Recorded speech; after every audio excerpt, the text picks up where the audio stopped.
मैं भगवान विष्णु की शपथ खाते हुए कहती हूँ, तुम उसे ध्यान से सुनो। यदि मैं लौट कर ना आऊँ तो अपना सारा पुण्य हार जाऊँ। जो वचन देकर पलट जाता है वह अपने पुण्यों को हार जाता है।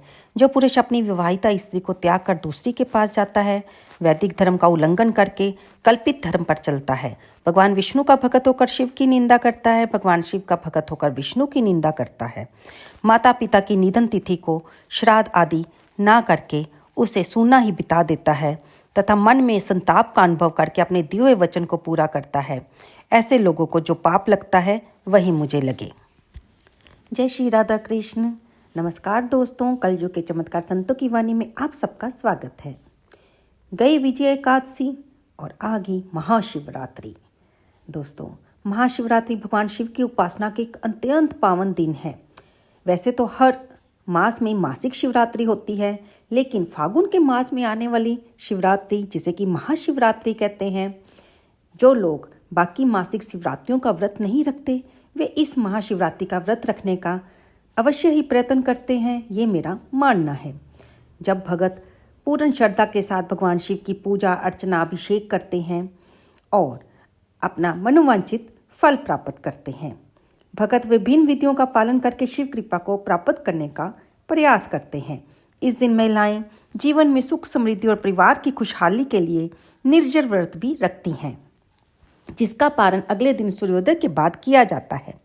मान्यता है कि महाशिवरात्रि पर भोलेनाथ और देवी पार्वती की पूजा करने से साधक के कष्टों का निवारण होता है और उसके भाग्य में भी वृद्धि के योग बढ़ते हैं।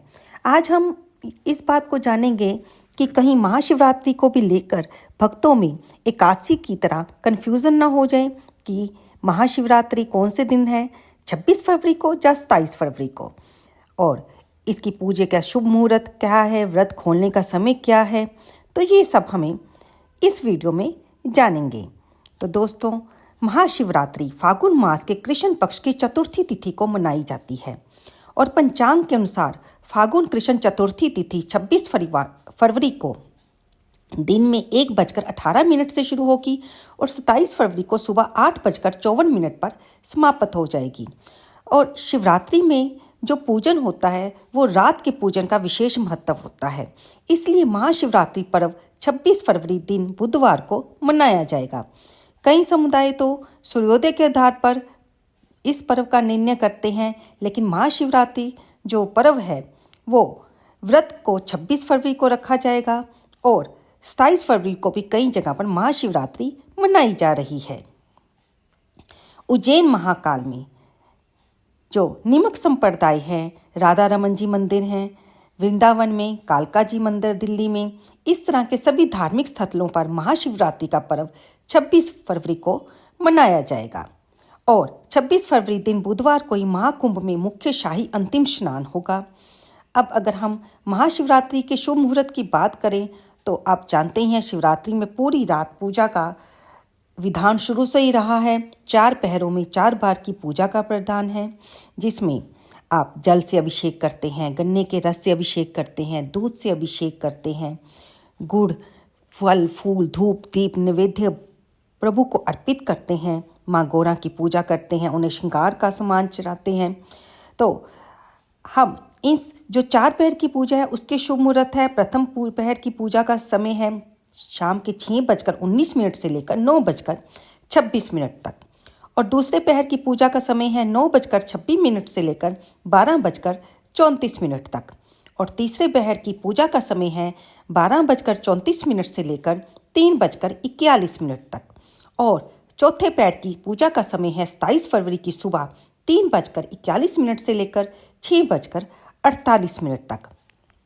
अब हम अगर बात करें कि इस व्रत में इस बार भद्रा का भी साया है। भद्रा का प्रारंभ सुबह 11:08 से हो रहा है। देखिए, भद्रा रात में 10:05 तक रहेगी। इस भद्रा का वास पाताल लोक में है। शुभ कार्यों में पाताल और पृथ्वी लोक की भद्रा को अनदेखा नहीं करते हैं। भद्रा शनि देव की बहन और सूर्य देव की पुत्री है। भद्रा को कष्ट देने वाला माना गया है। इसकी गणना मुहूर्त में ही की जाती है। ब्रह्मदेव जी ने कहा था कि कोई भद्रा काल में शुभ कार्य करे तो भद्रा बाधा उत्पन्न करेगी, लेकिन पाताल लोक या स्वर्गलोक की भद्रा को अशुभ फलदायी नहीं माना जाता। इसलिए जो महाशिवरात्रि पर पाताल की भद्रा है तो उससे आपको डरने की जरूरत नहीं है। महाशिवरात्रि पर अपने शुभ कार्य बिना किसी डर से कर सकते हैं। वैसे भी देवों के देव महादेव तो स्वयं महाकाल हैं, जिनमें भूत भविष्य और वर्तमान तीनों ही समाहित हैं। वो त्रिकालदर्शी है और जब हम उनकी पूजा करेंगे तो हमारे सभी जो मुहूर्त है वो शुभ ही बन जाएंगे।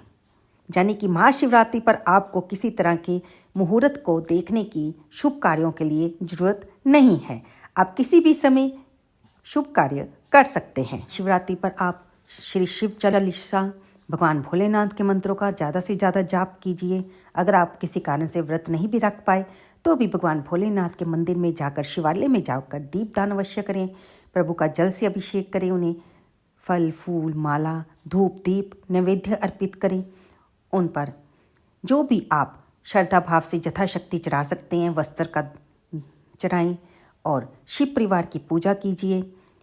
अब आता है कि अगर आपने व्रत रखा है तो व्रत का पारण समय 27 फरवरी को सुबह शुभ मुहूर्त 6:04 से लेकर 8:54 तक रहेगा, जिसमें आप अपना महाशिवरात्रि व्रत को खोलकर अपने व्रत का पूर्ण फल प्राप्त कर सकते हैं। दोस्तों, ये तो सारी जानकारी थी महाशिवरात्रि व्रत के बारे में, पूजा के शुभ मुहूर्त के बारे में।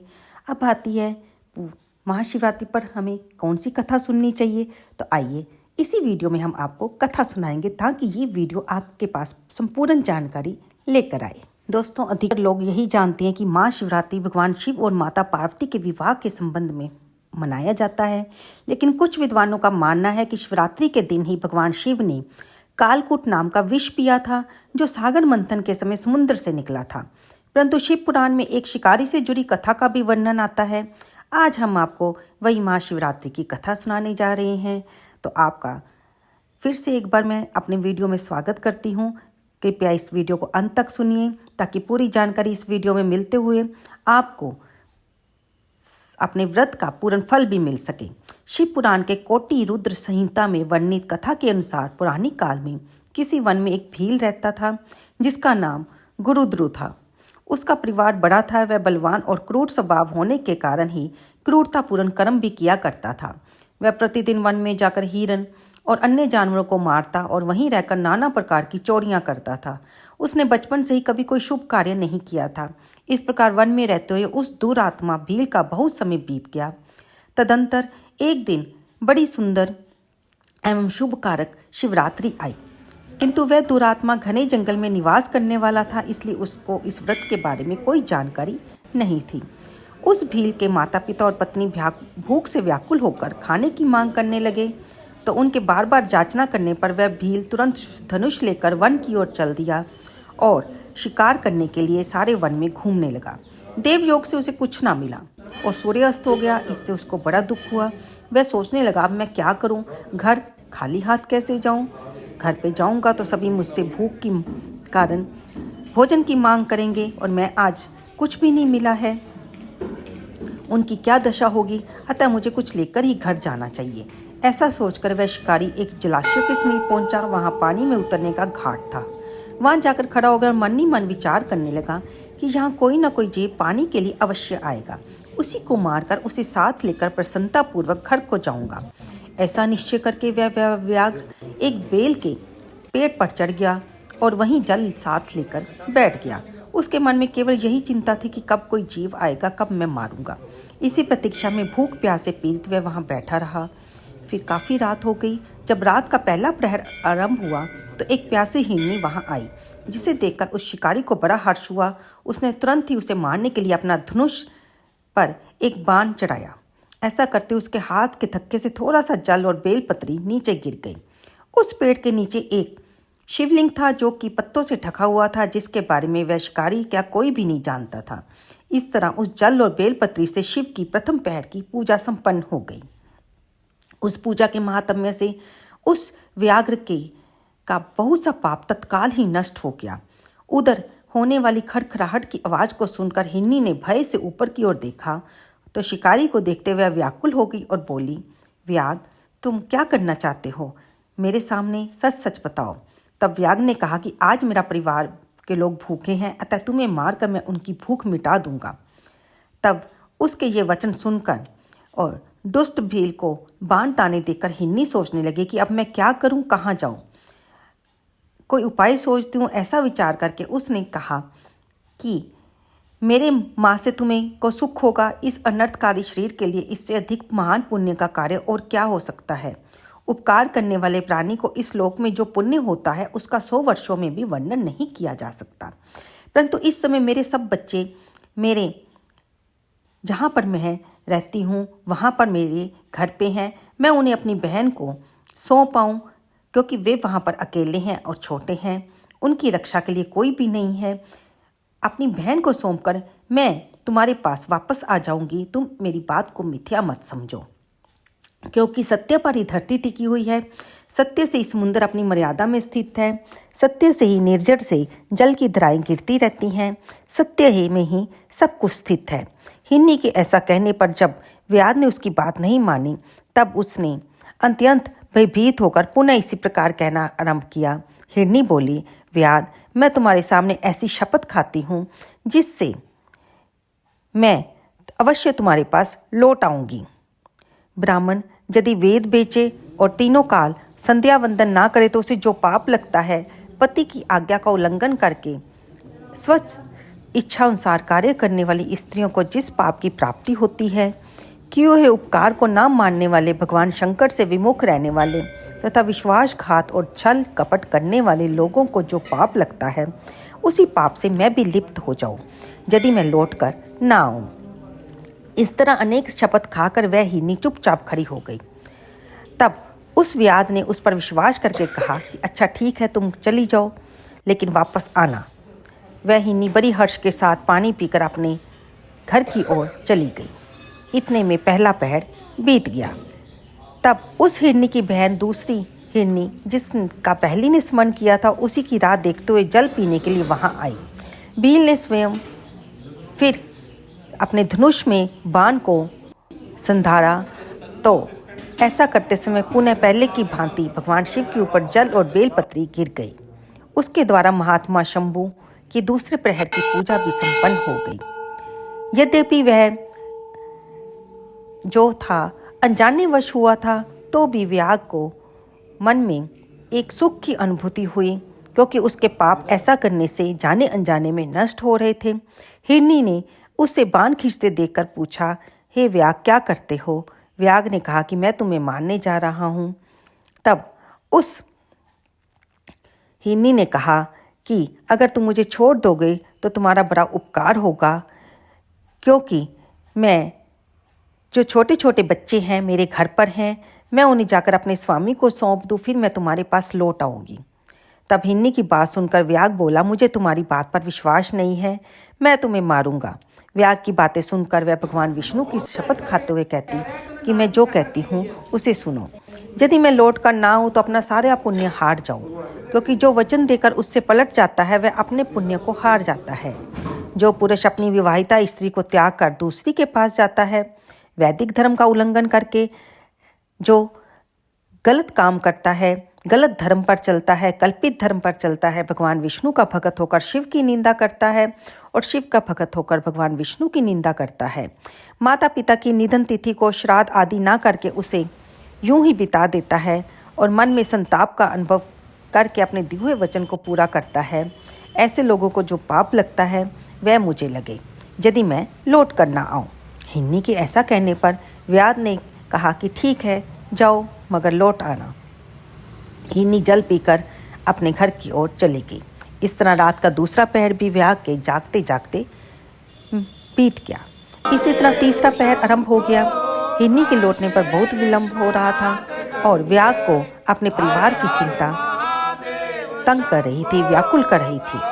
तभी उसने जल के मार्ग में एक हिरण को देखा। वह बड़ा हष्टपुष्ट था। अब व्याग उसे देखकर बड़ा खुश हुआ और धनुष पर बाण रखकर उसे मार डालने को उद्यत हुआ। ऐसा करते समय उसके प्रारब्धवश फिर कुछ जल और बेलपत्री शिवलिंग पर गिर पड़े। उसके उस सौभाग्य से भगवान शिव की तीसरे पहर की पूजा भी संपन्न हो गई। इस तरह भगवान ने उस पर अपनी दया दिखाई और उसके मन में दया का संचार हुआ। पत्तों के गिरने की आवाज़ सुनकर उस हिरण ने व्याग की ओर देखा और पूछा कि अगर तुम मुझे मारने जा रहे हो? तो व्याग के हाँ करने पर उसने कहा कि मैं अपने कुटुंब को भोजन देने के लिए तुम्हारा वध करूँगा। व्याग की बात सुनकर हिरण के मन में हर्ष हुआ, तो वह बोला कि मैं धन्य हूँ, मेरा हष्टपुष्ट शरीर होना भी सफल हो गया। लेकिन अगर तुमने मेरे से आने वाली पहली 2 हिरनियों को छोड़ दिया है तो मुझे भी छोड़ दो, क्योंकि मैं ही उनका हिरण हूँ। मैं अवश्य ही तुम्हारे पास वापस आ जाऊँगा। मुझे इस बात की तृप्ति होगी कि मेरे शरीर से तुम्हारे परिवार का पेट भरेगा। जिसका शरीर परोपकार के काम में नहीं आता उसका सब कुछ व्यर्थ चला जाता है। जो सामर्थ्य रहते हुए भी किसी पर उपकार नहीं करता उसका सामर्थ्य व्यर्थ जाता है और वह परलोक में नरकगामी होता है। इसलिए मैं अपने बच्चों को उन दोनों हिरनियों को सौंप कर आ जाऊंगा। उस बातें सुनकर व्याध ने कहा कि ठीक है, तुम जाना, तुम भी झूठ बोलकर जाना चाहते हो तो चले जाओ। तब हिरण बोला, सुनो, मुझ में कुछ भी असत्य नहीं है, मैं जो कह रहा हूँ सत्य कह रहा हूँ। जिसकी वाणी झूठी होती है उसका पुण्य उसी समय नष्ट हो जाता है। तुम मेरी सच्ची प्रतिज्ञा सुनो। संध्या काल में मैथुन तथा शिवरात्रि के दिन भोजन करने से जो पाप लगता है, झूठी गवाही देने से, द्रोहर को हड़प लेने से तथा संध्या ना करने से ब्राह्मण को जो पाप लगता है, वही पाप मुझे लगे यदि मैं लौट कर ना आऊँ। जिसके मुख से कभी शिव का नाम नहीं निकलता, जो समर्थ रहते हुए भी दूसरों का उपकार नहीं करता, पर्व के दिन श्रीफल तोड़ता है, अक्ष भक्षण करता है, शिव की पूजा किए बिना और भस्म लगाए बिना भोजन कर लेता है, वह पाप जो जिस ब्राह्मण को लगता है उसका पाप मुझे लगे यदि मैं लौट कर ना आऊं। उसके इस प्रकार कहने पर व्याध ने कहा कि ठीक है, जाओ, शीघ्र लौटना। ऐसा कहकर हिरण भी पानी पीकर चला गया। अब जब सभी आश्रम पर मिले, यानी कि अपने घर पर तीनों हिरण मिले और उनके बच्चे थे पास में, तो उन्होंने आपस में जब अपने साथ बीती बताई तो सत्य के पास से बंधे हुए उन सब ने यही निश्चय किया कि हम सभी वहाँ पर चलेंगे। अपने बालकों को आश्वासन देकर वे सब वहाँ जाने के लिए उत्सुक हो गए, क्योंकि तीनों ने ही व्याध से वायदा किया था और कस्में खाई थी कि हम अवश्य आएंगे। तब हिरनी ने अपने स्वामी से कहा कि हमारे बिना ये बालक कैसे रहेंगे प्रभु, मैंने भी प्रतिज्ञा की है। तब छोटी हिरनी ने कहा कि मैं भी तुम्हारी सेविका हूँ, लेकिन मैंने भी उसके साथ, व्याध के साथ प्रतिज्ञा की है। और हिरण ने भी यही बताया कि मैं भी वहाँ जाऊँगा, क्योंकि मैंने भी वहाँ पर प्रतिज्ञा की है कि मैं वापस आऊँगा। तब तीनों ने अपने बच्चों को अपनी जो समाज था उसके बाकी हिरणों को सौंप दिया और स्वयं उस स्थान की ओर प्रस्थान किया जहाँ पर वह व्याध उनकी प्रतीक्षा में बैठा था। उन्हें जाते देख उनके सब बच्चे भी उनके पीछे पीछे चले आए और निश्चय कर लिया था कि माता पिता की जो गति होगी वही हमारी होगी। उन सबको एक साथ आया देखकर व्याध को बड़ा हर्ष हुआ। उसने धनुष पर बाण रखा। उस समय उसके हाथ से पुनः जल और बेलपत्र नीचे गिर पड़े और जिससे भगवान भोलेनाथ की चौथे पैर की पूजा भी सारी संपन्न हो गई। व्याध सारी रात जगा था, भूखा प्यासा था। 4 पहर की पूजा, यानी कि उसने 4 पैर की पूजा में भगवान भोलेनाथ का जल और बेलपत्री से अभिषेक किया था। उसका सारा पाप तत्काल ही भस्म हो गया और उसके मन में दया का संचार हुआ। जब उसने सारे हिरण परिवार को वहाँ आया देखा तो उसने सोचा कि जब ये हिरण ज्ञानहीन पशु होने पर भी वापस मेरे पास आ गया है तो ये धन्य है और अपने शरीर को परोपकार में लगाना चाहते हैं, लेकिन मुझे धिक्कार है कि मैं अब अनेक प्रकार के कुकृत्य करके अपने परिवार का पालन करता रहा। उसने अपने बाण धनुष को रख दिया और मृगों से कहा कि आप सब धन्य हो और आप सब वापस जा सकते हो। उसके ऐसा करने से भगवान शंकर ने प्रसन्न होकर तत्काल उसे अपना दिव्य स्वरूप का दर्शन करवाया और उसे सुख समृद्धि का वरदान दिया। मित्रों, फिर उसे भगवान ने गु नाम प्रदान किया। ये वही गु था जिसके साथ भगवान श्री राम ने मित्रता की। मित्रों, महाशिवरात्रि की ये कथा यहीं पर समाप्त होती है। उम्मीद करती हूँ आपको ये कथा पसंद आई होगी और आपने इतने विस्तार से पहले कभी भी पढ़ी या सुनी नहीं होगी, ये मेरा मानना है। तो आपने जब कथा भी सुन ली, पूजन भी कर लिया, तो अब बारी आती है भगवान भोलेनाथ की आरती की। आप ओम जय शिव ओंकारा की आरती कीजिए और भगवान को जो भी आपने घर में मीठे चावल या खीर बनाई है उसका भोग या दूध की बनी हुई मिठाई का भोग अवश्य लगाएं और खुद भी उसको प्रसाद के रूप में आप पा सकते हैं। अगर आपने व्रत रखा है तो आप फलाहार में मौसमी फल खा सकते हैं, दूध पी सकते हैं, चाय पी सकते हैं, खीर बनाकर भगवान को भोग लगाकर खा सकते हैं। आप एक समय भोजन कर सकते हैं मीठे का। अगर आप अन्न नहीं खाते तो बहुत अच्छी बात है, क्योंकि कई जगह पर लोग महाशिवरात्रि पर भी एक समय भोजन खा लेते हैं। लेकिन अगर आपने फलाहार रखा है तो उसमें अन्न मत खाइएगा, तो आप फल ही खा सकते हैं। कई लोग तो बिल्कुल निर्जला व्रत रखते हैं, यानी कि कुछ भी नहीं खाते। ये आपके शरीर की शक्ति पर निर्भर करता है। हाँ, अगर आप रात को पूरे पहर पूजा नहीं कर सकते तो एक समय सुबह या शाम को भगवान भोलेनाथ की पूजा अवश्य कीजिए। मंदिर में जाकर अपने दान भगवान को अवश्य कीजिए। शिवालय में इस दिन दीपदान करना बहुत ही पुण्यकारी माना जाता है। तो उम्मीद करती हूँ ये वीडियो आपको पसंद आई होगी। चलते हैं दोस्तों, कमेंट बॉक्स में हर हर महादेव लिखना बिल्कुल ना भूलें। आप कहाँ से इस कथा को सुन रहे हैं कृपया मुझे अवश्य बताइएगा। हर हर महादेव।